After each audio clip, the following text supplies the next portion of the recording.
You stretch yourself too much. Like Yeah. your daily activities, like from 9 to 11. Yeah. Do you think that you actually require a stable job? Like, Yeah, so very good question. I get that asked very often. So I primarily took up this job not because I needed the money or the income, but I took it because I wanted the experience. Like I said, I've always been in the travel industry. I love networking, and this job allows me to do that. I have met so many interesting people because of that. So it allows me to network. It allows me to understand how a business is run, because today, like I said, I've been running a dance school for 5 years, but I have not scaled it probably the way I would want to scale it. So with this job, it gives me the experience of understanding the business side of things, of how a business is run, how do you market, how do you get in business.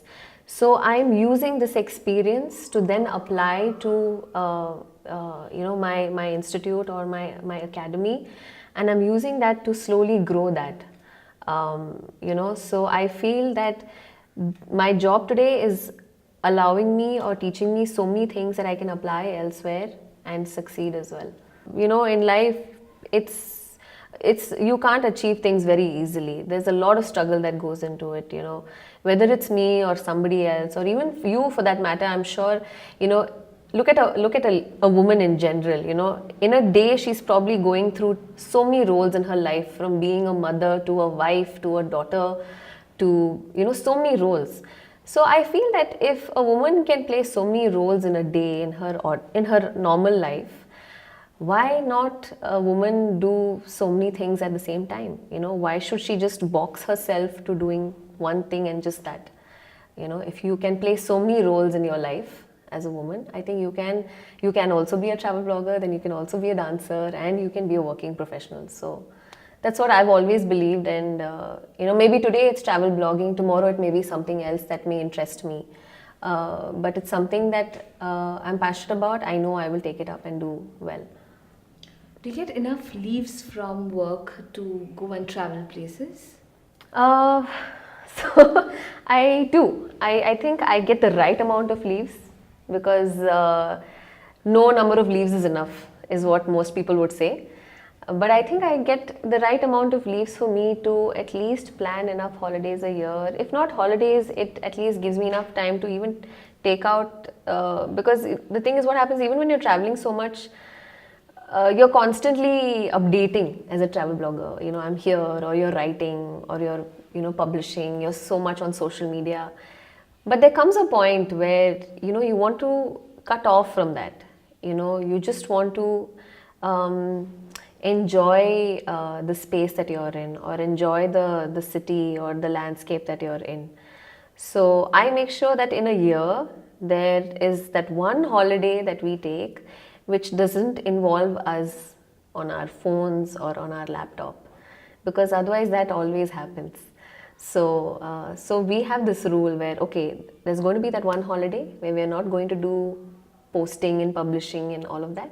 It's just going to be us chilling, having a good time, enjoying, and yeah. And how many holidays has it been, like, in total? In You've a been year, blogging. so we started blogging in Feb. So, but otherwise in a year, I at least take maybe 4 holidays a year. It's Maybe quite three a to lot. four, yeah, 3 to 4. But the thing is, like I said, we club it with the long weekends, or so we very strategically plan our holidays. We look at the calendar, we look at the long weekends, we see, okay, how we do this, and yeah, so that's how we manage to take that much leave and travel. Has it so happened that you've blogged Mm-hmm. and maybe a reader has followed Yeah, the footsteps and has gone to the same destination and has yeah, probably gotten back to you? yeah, yeah. Has it happened? Yeah, many times. Many times, a couple of times it's happened. In fact, like even recently when we went to Kodai to stay at this property, a friend of mine went to the same place and stayed. So that happens a lot of times. But in terms of like traveling, I always tell people, have your own travel style, no matter what we put up on the blog, always have your own travel style, have your own specific interests. Because my interest could be trying new food places like restaurants or anything, but your interest could be shopping, which is not my interest. So always, you can take our advice as a base, as a foundation, but always add your style to it so that it's your own, you know. And I think that's when you enjoy it more. That's when you enjoy traveling more. So you're not a mother yet. No. Okay.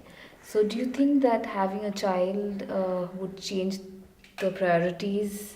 I can't really uh, put an answer to it till I actually experience it, because I know mothers who say that it's not easy balancing work, career, your interests, your passion, and having a baby.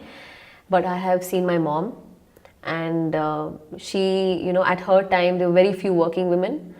And I have seen her manage me, my brother, my dad, her work, and she used to be like my manager literally when I was a kid, because I used to do a lot of events, shows as a dancer, and I used to go for many competitions. She was like my costume designer, come manager, come so many things. So she's played so many roles, yet we've never had a cook or a servant at home.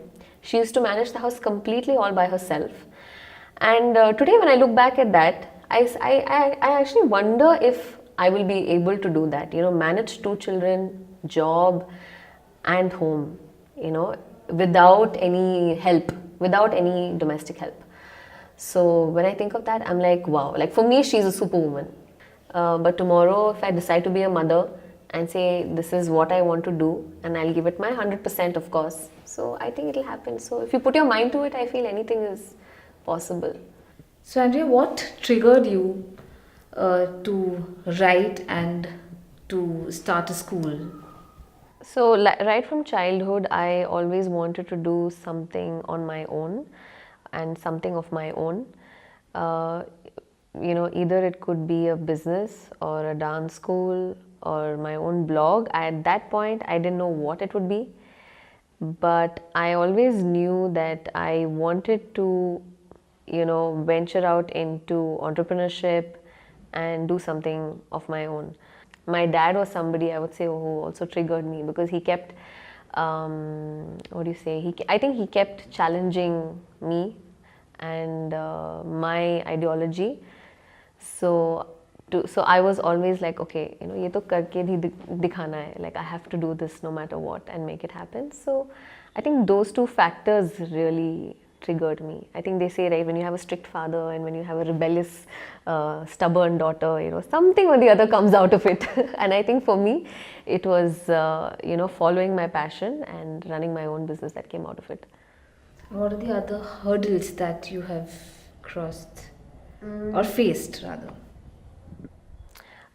So in terms of hurdles, one was, so I had this thing about myself, or I don't know, this insecurity about myself, where I thought I was not good enough. Like whatever I did, I would compare myself to other people and say that I don't dance as well as them, or maybe I don't write as well as them. So I did have those challenges where I thought, no, I don't think I'm good enough to do this. But then I think also that rebellious side of me said that the only way I can get better at doing this is if I actually go out there and do it. So that was one hurdle I faced, and the other hurdle was, I would say to some extent, maybe the societal pressures that people have. And this is not, I would say, not just maybe for women, but even there are expectations out of men today that they have to be the breadwinner, etc., etc. So somewhere those pressures were also there, because I remember like even my dad saying, "Okay, once you graduate, you have to take up a job and you have to work. Bas, uske aage kuch nahi. And then you have to get married and then have children, and the same usual, yeah." So I was like, okay, I didn't want to, again just go down that path.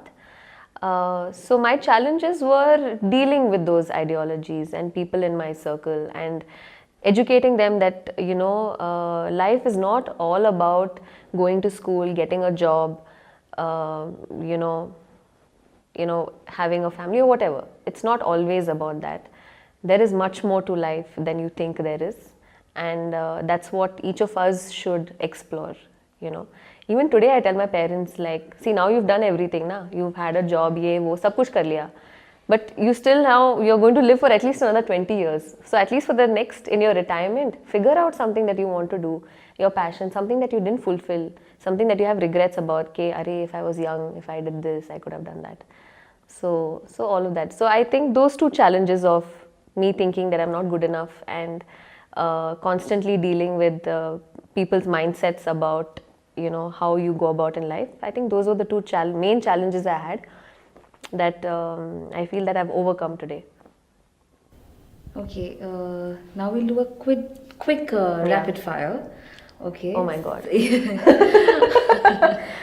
Okay, Okay. so I'm going to throw words, and the first word that comes into your mind, you're going to say it. Okay. Do I win a hamper in this? Just kidding. Okay. First word, destination. Italy. Flight. Qatar. Daughter. Happy. Wife. Lucky. Woman. Strong. With that, I'm going to say thank you very much for coming. You're welcome. And inspiring. Thank you. Thank you very much. Thank you so much for having me here. As Andrea rightly said, support women. Let's do that. Let's support our own species. With that, it's a wrap. Thank you very much for watching, and keep watching our next episodes. Goodbye.